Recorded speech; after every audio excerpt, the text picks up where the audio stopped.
Sejam bem-vindos a mais um vídeo aqui do canal. Dessa vez, né, um vídeo um pouco mais explicativo. A gente vai falar um pouco sobre como o Marcos, né, conseguiu o visto permanente. E a gente vai falar um pouco, né, sobre se é difícil, se demorou, como foi o processo, se eu também ganhei, se a família ganhou, né, então... Com aquele título bem chamativo assim: Como eu consegui meu green card japonês em 3 anos de Japão. Anotei pra falar disso. Mas enfim, a gente tá aqui, né? Mas não é mentira, né? A gente tá aqui pra, né, Não é clickbait, é verdade. tá aqui compartilhando, né, nossas experiências pra, quem sabe, ajudar alguém, né. Mas antes da gente realmente começar o vídeo, eu vou, né, convidar vocês, se vocês vierem, né, parar nesse vídeo aqui e não sabem bem o que é que tá acontecendo, né, porque nem o Marcos nem eu temos cara de descendente. Nós não temos ascendência japonesa, né, e ainda assim a gente conseguiu estar aqui no Japão, né, conseguiu o visto permanente. Então, se você caiu de paraquedas, né, nesse vídeo aqui, eu convido você a assistir esse outro que vai estar aqui no card. E na descrição também do vídeo, falando como, né, a gente conseguiu ir morar aqui no Japão sem ser descendentes de japoneses. Mas vamos lá, Marcos. Agora a gente começa. E aí, foi difícil, né? Conta aí pro pessoal se foi difícil conseguir o visto permanente, né? O green card japonês. Uma boa pergunta. Se foi difícil. Eu acho que pra mim foi fácil. No sentido que eu fiz tudo sozinho e consegui na primeira solicitação, tendo só 3 anos de Japão. Mas, quando você olhar do ponto de vista de todo o processo que eu tive por trás para conseguir isso, Anos, né? é difícil, exatamente. Então, o processo em si, eu achei que não foi tão difícil. Mas para não ser difícil, foi preciso toda uma estrutura, uma preparação antes, né? Como, por exemplo, a capacidade de falar o idioma, de ler, de escrever, né? Toda a preparação para poder eu conseguir ter a qualificação que me permitiu obter esse visto só tendo 3 anos de moradia no Japão, né? Então, todos esses critérios aí tornam um processo muito mais difícil, né? Uhum. Mas... Só esclarecendo também, pessoal, porque geralmente quando os brasileiros tiram esse visto permanente aqui no Japão, eles usam despachante, né? Usam agências e tudo mais. Então, muitas vezes a pessoa nem consegue ter uma comunicação direta ali com a imigração japonesa, né? Então, esse foi um processo que o Marcos acabou, né, cortando esse caminho, né? Tendo um atalho ali, porque como ele entende bem, ele conseguiu ir diretamente na imigração, saber o que é que precisava, né? Ter contato direto ali com os japoneses. Exatamente. E uma coisa interessante é que eu tentei pesquisar sobre o assunto e só achei japoneses falando sobre isso. Quando eu achava, por exemplo, algum material em português ou até em espanhol eu achei também, geralmente eram pessoas que estavam querendo vender o serviço de ajudar você a obter o permanente. Então, eles não compartilham muitas informações, até por interesses próprios, né, do negócio deles, de poder... Porque se eles contarem como é que faz, ninguém vai querer contratar um despachante para poder ajudar. Mas aqui a gente vai falar sobre o meu caso, né? Eu só posso falar pelo que eu experimentei, pelo que eu presenciei no meu processo. Que eu acredito que é, inclusive, um nicho bem pequeno de brasileiros que estão no Japão. A grande maioria são os descendentes, né? Como a Eduarda falou, nós não somos descendentes de japoneses. Então, isso não vai aplicar para todos os brasileiros que querem o visto permanente. Mas, muitos pontos que vão ser falados aqui aplicam-se sim, também para os descendentes que querem obter o visto permanente. Porque alguns critérios eles são comuns para todos os candidatos à obtenção do visto permanente, né? Que o pessoal chama de Eijuken, né? Que seria o green card japonês. E eu acho também que é um assunto interessante, porque muitas vezes essa ideia de obter um visto permanente fica só para os descendentes. Ah, não, quem é descendente é que consegue visto permanente. Mas não é bem esse o caso, né? Então, todas as pessoas que se qualificam, né, para esses critérios aí que a imigração dá, qualquer pessoa que se encaixar ali pode solicitar o visto permanente sem problema algum. Inclusive, no meu caso, eu obtive mais rápido do que sendo um descendente. Engraçado que quando eu vim pra cá pela primeira vez, em 2008, e eu gostei muito do país e, né, da cultura, da segurança, de muitas coisas que eu gostei daqui, eu pensava, poxa, que pena que eu não sou descendente, né? Porque na época eu só pensava assim, só sendo descendente de japonês para poder conseguir vir um dia morar aqui, né? Porque na época eu vim com um visto especial para um serviço voluntário de 2 anos como Que a gente conta no missionário. vídeo que eu comentei. Né? Tem É aquele vídeo do card, né? Isso, é o vídeo do Então, card. Assiste lá o vídeo do card. olha aí no comentário, né? Volta lá no card, eu boto o card de novo aqui se for o caso Vou aí, colocar. editora, né? E aí, e aí eu pensava, poxa, eu nunca vou poder morar no Japão porque eu não sou descendente. E acabou de eu vir pro Japão e conseguir o visto permanente mais rápido do que normalmente se consegue. Isso, porque sendo descendente. pra descendente tem que ser 5 anos, né? Eu acho que, se não me engano, é 5 anos. Mas tem gente que às vezes tenta com 5 anos e não consegue, que eu vou falar um pouco sobre esses assuntos também, né? Que se aplica pra Que vai se aplicar pra todo mundo. pra todo mundo, vai ajudar vocês também. Mas é isso aí, então foi difícil, Marcos? Não e sim. Então, não em si, né? Mas eu acho que deu pra entender bem aí. O processo em si, se você conhece o idioma, o processo em si é longa, a lista de documentos que eles pedem, mas não é tão difícil porque a informação lá é disponível. Assim, você pode inclusive ir na imigração, pedir para eles darem para vocês informações, ou você pode ir pelo site e verificar as informações. Vou deixar o site aqui na descrição também, pra quem tiver interesse, né? Já acessar o site aqui pela descrição. Exatamente. Mas vamos lá, segunda perguntinha pro Marcos, né? Demorou, Marcos? Demorou, né? Eu acho que foi o tempo normal, mas para mim é um tempo demorado, porque eu solicitei no mês seguinte que eu fiz 3 anos de Japão, né? Então, vamos primeiro explicar por que com 3 anos de Japão eu apliquei. O meu visto no Japão era o visto de mão de obra altamente especializada ou qualificada, né? Como quiser traduzir aí. Em inglês fica? Highly Skilled Professional. Esse visto, por ser um visto de mão de obra qualificada, o Japão ele criou um programa há algum tempo atrás de incentivar com que mão de obra especializada, mão de obra qualificada viesse para o Japão e ficasse aqui, né? Pela escassez de mão de obra qualificada que eles têm aqui. E aí, para incentivar essas pessoas a ficarem, eles criaram vários incentivos, né? Então, por exemplo, o meu visto, desde o início, eu conseguia visto de 5 anos, que não é algo tão fácil de se conseguir. E você, dependendo do nível de pontuação que você alcança, você consegue solicitar o visto permanente com 1, 2 ou 3 anos, até dependendo, né? E depois de 3 anos, acho que é com 5 anos, né? Então, se você tiver uma pontuação abaixo de 70 pontos, é com 5 anos. Se você tiver uma pontuação acima de 70 pontos até 80, eu acho, aí é 3 anos. Aí se for de 80 a 90, 2, de 90 a 100, 1 ano. Com 1 ano de Japão você já pode solicitar, alguma coisa assim. Então eles usam critérios, né? Tipo checklists, você tem isso, você tem aquilo, Isso. pra poder ver se você, né, se qualifica ali pra poder solicitar. Claro que isso vai variar de caso para caso, mas assim, no geral o que eles vão avaliar é formação acadêmica, conhecimento do idioma, qual é o cargo que você trabalha hoje em dia, qual é a renda que você tem hoje em dia, qual é a idade que você tem. E com essa combinação de fatores você vai ganhar uma pontuação que vai lhe qualificar. Eu, na verdade, se eu tivesse conhecido antes esse programa, eu talvez até já tivesse o permanente antes, né? Porque eu poderia já ter feito o teste do JLPT, de proficiência japonesa, que eu consegui, inclusive, meu visto sem o JLPT. Então, se eu tivesse o JLPT, eu já conseguiria ter uma pontuação maior com 2 anos de Japão, já teria solicitado, né? Mas eu nem sabia, porque o meu visto anterior era um visto de expatriado, então eu nem conhecia isso, só depois que eu mudei de empresa que eu passei a ter esse visto de mão de obra qualificada, que eu fiquei sabendo de todo esse programa relacionado ao visto de mão de obra qualificada. Então, você tendo toda essa qualificação, você com 3 anos, ou até 2 ou menos, né? Se você tiver uma pontuação mais elevada, você consegue solicitar o visto permanente. Então, em relação ao tempo para você poder solicitar, seria mais ou menos esse, no caso do meu visto. E pelo que eu ouvi falar, né? Não conheço especial em detalhes, mas para os descendentes é com 5 anos. E depois que você solicita, eles informaram para mim que pode levar de 6 meses a 1 ano para você conseguir a resposta. Uma resposta, né? Então, eles já colocam mesmo aqui para você já não ficar animada, enchendo o saco, digamos assim. Pode demorar até 1 ano, então não vai ter muita pressa, não. Aquieta o facho. Mas o meu saiu com menos de 6 meses. Menos de 6 meses, foram 5 meses, né? 5 meses, quase 6.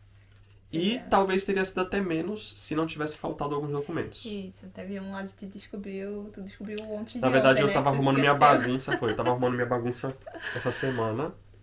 E aí achei o documento e entendi por que eles pediram documento a mais. Porque eu tinha o documento, né? Mas eu não mandei. Pronto, o Marcos fez a solicitação lá no dia. Foi até engraçado porque ele nem achava que ia conseguir dar entrada naquele dia, né? Ele levou os papéis que tinha. E aí quando chegou lá, ele disse, eu consegui dar entrada, né? Ficou todo animado. Eu fui lá pra poder checar as documentações, ver se tava tudo, se era aquilo mesmo, né, tal, pra conversar com eles, porque às vezes tá escrito uma coisa no site, né? E aí o cara checou lá, não sei o que, ele falou, peraí. Então Aí, foi falha dele. Porque o papel então ficou aqui em casa, né? não, foi falha minha, porque se eu tivesse colocado o papel junto na hora que eu fui lá, teria... Não, também, mas ele não checou o papel. Teoricamente era pra ele já ter me dito, ó, tá faltando isso aqui, né? Realmente, Foi mas... falha nossa. Foi falha de ambos, né? Exatamente. Pronto. Então vamos lá, né, para mais uma pergunta. Então a gente vai focar agora nessa parte dos critérios, né? O que eles avaliam ali na hora de você solicitar, né? O que eles avaliam em você, né, na pessoa que está solicitando visto permanente. Eu não vou poder entrar muito em detalhes, porque varia de caso para caso, mas os principais que eles vão olhar para você, eles vão olhar a sua questão fiscal, né? Se você está em dia com suas obrigações, seus impostos, o seu imposto de renda, se você tem feito sua declaração de imposto de renda bonitinho, Aposentadoria, né? se você tem pago suas taxas, tenho seus visto impostos, muita tudo bonitinho. gente Exatamente. com aposentadoria que às vezes não paga e tudo mais. Então muitas pessoas às vezes solicitam, já tenho todos os requisitos aqui, vou solicitar como descendente. Não consegui aprovar, muitas vezes é porque você ou passou muito tempo assim atrasando algum pagamento de imposto, ou já teve alguma dívida que você não cumpriu com o pagamento dentro do prazo. Coisas que podem afetar a sua confiabilidade, digamos assim, como cidadão. Isso, porque eles vão olhar, né? no Brasil acho que tem também, né? Mas aqui tem, eles costumam avaliar muito pelo score, né? Tipo, a pontuação que você tem perante né, perante a sociedade. Assim, exatamente. Né? Quão bom cidadão você é, se você cumpre com as suas obrigações, se você está em dia com todas as suas obrigações fiscais, legais, financeiras, digamos assim. Então isso aí conta bastante, né, como critério. Eles vão olhar também o seu idioma, né? É um critério bom que eles vão olhar o seu idioma.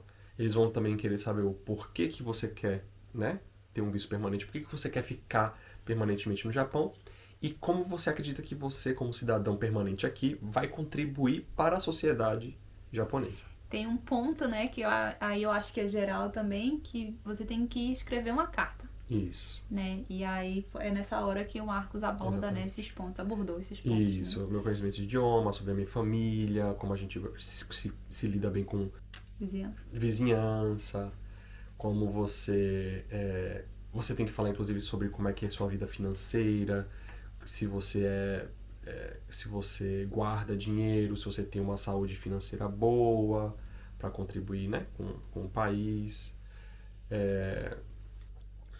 Amigos, se você tem amigos aqui, né, que inclusive um deles vai ter que ser o seu patrocinador, digamos assim, vai ser a pessoa que vai indicar você como um bom cidadão para se viver aqui no Japão. Esse é um ponto importante também, né? Que eles chamam de fiador moral. Isso, como se fosse um fiador moral, exatamente. Então, esse fiador, ele não tem nenhuma obrigação financeira, né? Se você não pagar o imposto, ele não vai ser, né, requerido dessa pessoa. No entanto, ela tem que atestar a confiabilidade em você, né? Isso. Então, seria esse tipo de fiador moral. Isso. E essa pessoa teria que ser um cidadão ou também um portador de visto permanente, né? E aí é uma série de documentos também que essa pessoa dá, né? Inclusive com questão de renda e tudo mais. A renda dela tem que se expor, digamos assim. Tem que ser uma pessoa que esteja disposta a expor seus dados pessoais. A favor, né? Como se fosse assim, apoiando você, né? Patrocinando você como um bom cidadão para obter o visto permanente. Então esse é um dos pontos também que é necessário. Exatamente. Aí, inclusive, minha gente, se vocês tiverem alguma dúvida até aqui, né, sobre o que a gente tá falando, coloca aqui nos comentários que a gente vai adorar responder vocês. Exatamente. Certo? E aí tem um ponto também que é quanto custa. Então é muito interessante quando eles mandam... Qual foi a fortuna? Eles mandam a carta, né, pra dizer se você, né, conseguiu ou não. E aí é interessante que eles chamam de Hagaki e é uma cartinha aberta, tipo, já veio o papel, inclusive veio até um susto, eu já sabia que ia vir, né, o Marcos não tava em casa no momento, na realidade ele tava até viajando, né? Eu tava viajando. Tava fora, eu liguei pra ele assim na hora, mas aí vem um papel assim, com o seu endereço, dizendo que é da imigração, né, e do outro lado já tem dizendo o preço, né? Tipo, tem isso aqui pra você pagar. Que fazendo por si mesmo, eu achei barato, né, porque... O meu custo foi... eu tive que imprimir os documentos, solicitar na prefeitura os documentos, só que aí cada documento que você solicita na prefeitura ali é entre torno de 200 ienes a 300 ienes cada documento. Então você vai gastar ali, com toda a papelada que você vai precisar tirar da prefeitura, vamos arredondar aí, você vai gastar uns 3.000 ienes de papelada assim da prefeitura. Você vai ter que pedir alguns documentos da empresa, vai ter que pedir... Documentos do cônjuge também. Eu tive documentos que do mandar os cônjuge, pais. tal. E aí você vai pedir essa papelada da prefeitura, você vai gastar mais tirando talvez algumas xerox de alguns documentos seus, que é pouca coisa, né? 10 ien a xerox. E você, depois que você dá a entrada, você só vai pagar se você obtiver o permanente. Então, enquanto você... Se você for negado, não paga nada. Então, você vai ter o custo de ir até a imigração e voltar, né? Se você, dependendo da distância, você vai gastar mais ou menos. E o valor do visto permanente em si, que você paga para poder obter o seu cartãozinho, né? Que é o Zaire Card é o mesmo, só que com visto permanente, né? Você só paga pela reimpressão dele, né? Isso. Mas no caso Teoricamente, né? teoricamente, porque eu acho que nos outros vistos não é tão caro, não. O permanente foi 8.000 ienes. 8.000. Então, pra você ter como um visto permanente, pagar 8.000 ienes, não achei caro, não, né? Quem estiver aqui assistindo, conseguiu tirar também com pessoa, com despachante, né? Coloca aqui nos comentários o valor, assim, em média, que vocês gastaram também, pra gente ter um comparativo, né? Saber que a gente não... Eu não tenho ideia. Eu dei uma pesquisada com Pesquisou? despachantes japoneses. Mas eu acho que eu vi brasileiro. Não me lembro, mas eu acho que ficava na faixa entre 80 e 100 mil ienes. O suporte. Pelo que eu vi, né? Eu posso estar errado, né? Que faz tempo já que eu li isso. Mas eu acho que é essa nessa faixa. Mas aí eles dariam suporte em todo o processo, né? De dizer pra você quais são os documentos, ajudar você a ir solicitar os documentos na prefeitura, fazer todo o processo de tradução.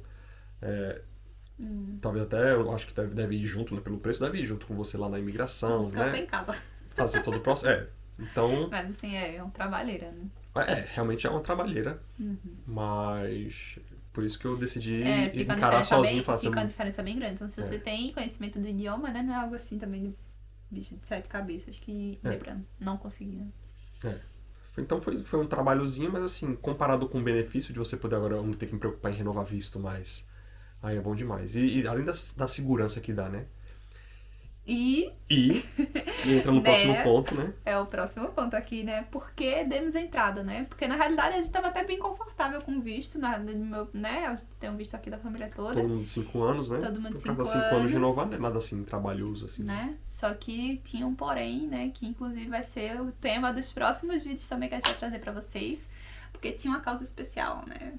Então, se vocês não valorizarem esse conteúdo exclusivo, porque, olha, eu já pesquisei e pra você achar conteúdo que a gente vai estar colocando aqui pra vocês nesse vídeo e nos próximos, eu acho que vocês não vão achar em quase nenhum lugar. Então se inscreve logo aqui, ativa o sininho. Se não se inscrever, não compartilhar, não curtir, eu acho que, inclusive eu tô pensando assim, se a gente não for bater pelo menos 1.000 seguidores, 1.000 inscritos aí rapidamente, não sei nem se vale a pena a gente tá tendo todo esse esforço aqui, porque a gente... inclusive são 10 horas da noite, né? Os meninos esperou os meninos dormirem pra vir aqui contar pra vocês, né? E a gente faz isso realmente pra poder ajudar, porque não é com incentivo de ganhar dinheiro, mas assim, a gente tendo bastante inscritos... Anima, né? Anima, porque a gente sabe que a gente tá conseguindo realmente ter um alcance e ajudar muitas pessoas. Aí vale a pena o esforço da gente tirar esse tempo aqui pra poder fazer esse conteúdo, certo?